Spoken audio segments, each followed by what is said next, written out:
After getting dressed every morning, I like to tie our curtains back just to let a little bit of natural light in for a more cheerful home, and then I sit down at my vintage vanity table. I'm still looking for a coordinating chair for it, so this is one from our dining room. It's a temporary situation, but it works. And I set to work on fixing my hair for the day. While I don't wear makeup every single day, especially if I'm not going anywhere, I do like to have my hair done every day. Sometimes this just means brushing it out into soft waves, sometimes it means putting it back in a ponytail, or even putting it up in a headscarf tied like a turban. But I personally find that it is something that affects my morale throughout the day. If I feel like my hair looks like it's a mess or just doesn't really look the way that I want it to or a way that I like, I'm not in as good a mood and I can't accomplish my daily tasks as effectively as I can when I am pleased, when I look in the mirror and when I physically feel my hair doing something that I want it to be doing on my scalp. I don't know, maybe I'm weird, but I like it. I then do small amounts of tidying up on my way to the kitchen to get my breakfast.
I usually like to read either my Bible or a small devotional or something while I'm eating my breakfast before I get started on my tasks for the day.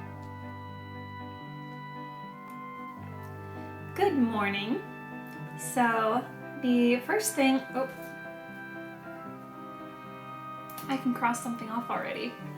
The first thing on my agenda after breakfast is to wash our bedding. I do that every Monday.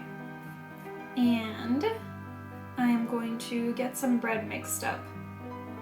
And then I also, every Monday, do our meal planning, so like write out a menu and make my grocery list. So yeah, let's get to it after I finish my tea.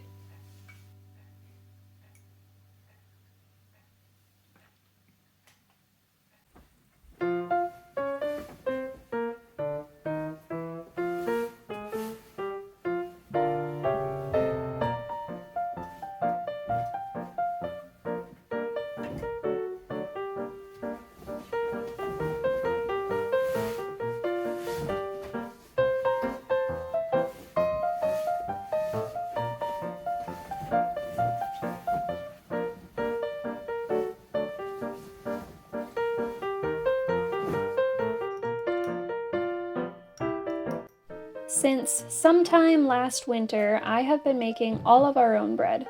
I discovered a lovely recipe for peasant bread that is much quicker than the recipe that I used before for peasant bread, which was something that you had to start the day before you wanted to eat it, and you had to bake it in a Dutch oven.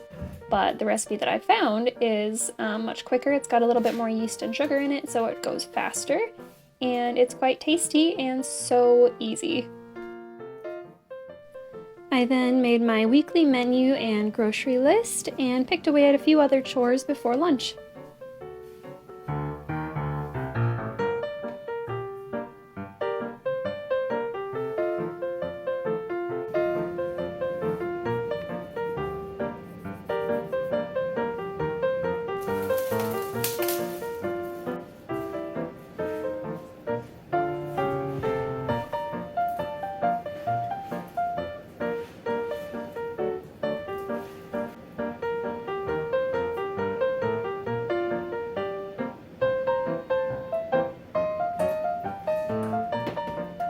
So I've got my grocery list made and my menu written out, and I have my bread dough rising for the second time, so that's great. My bedding is in the dryer, also great, and now I'm just going to make myself a little lunch. I think a soft boiled egg, fruit, and a muffin sounds ideal.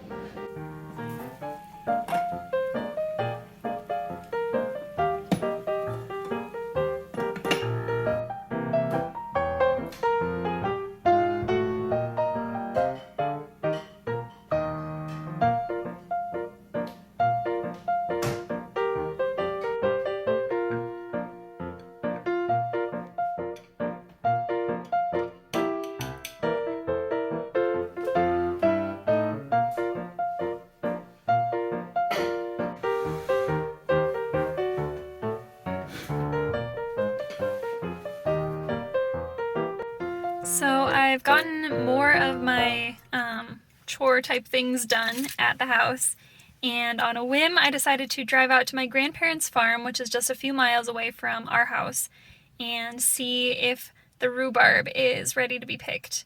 Nobody's living out here anymore, so no one really uses the rhubarb.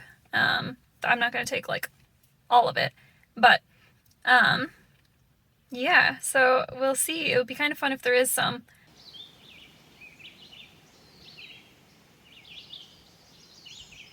I feel like I should acknowledge that I look like I'm bundled up ready for winter, and it's June, but my goodness, was it a chilly day.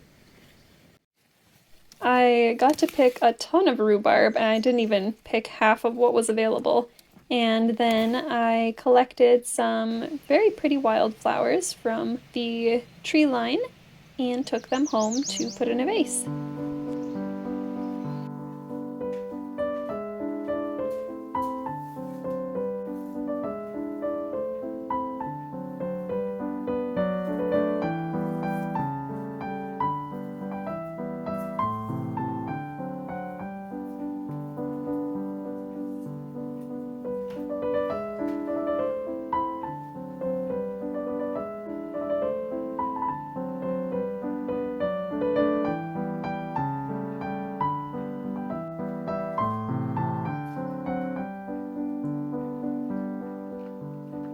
I had some fresh bread and sat just enjoying their scent for a little bit before I went upstairs to do some sewing.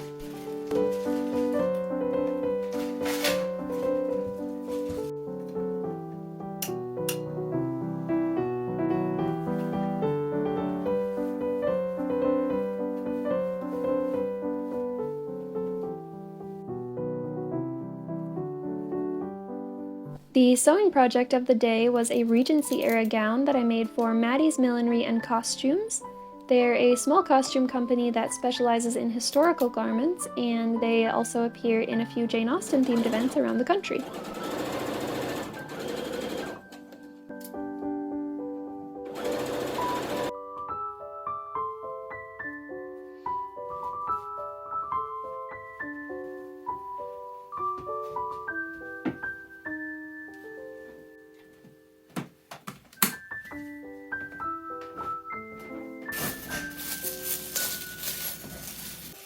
After washing up, it was time for me to get supper started, and I decided on a meat pie with a biscuit crust. For this type of crust, I actually like to just go ahead and mix up the biscuit dough in my pie plate because it saves me washing another dish.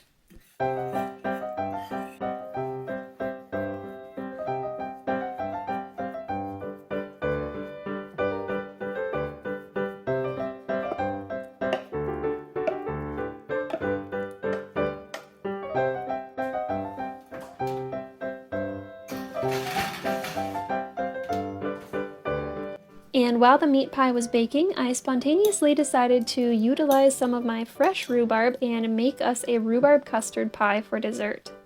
I normally do it with a lattice top like the recipe calls for, but this time, just to save time, I decided to put a full crust on top. I wasn't sure how it was going to work, but it was actually really good.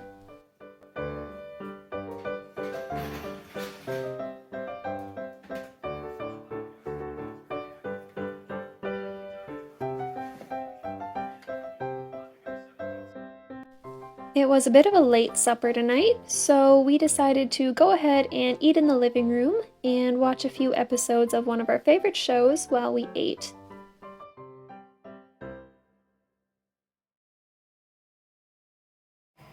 Then, after a little while, it was time to get ready for bed. I like to use cold cream to remove my makeup in the evening. I just find it to be so much more gentle and nourishing than a lot of other kinds of makeup removers that kind of require you to scrub. I find this to be so much nicer, especially at the end of a long day. As I start to wind down in my routine, I want to thank you for spending this cozy day with me, my friends. Wherever you are, I pray that you may experience true joy and be at peace.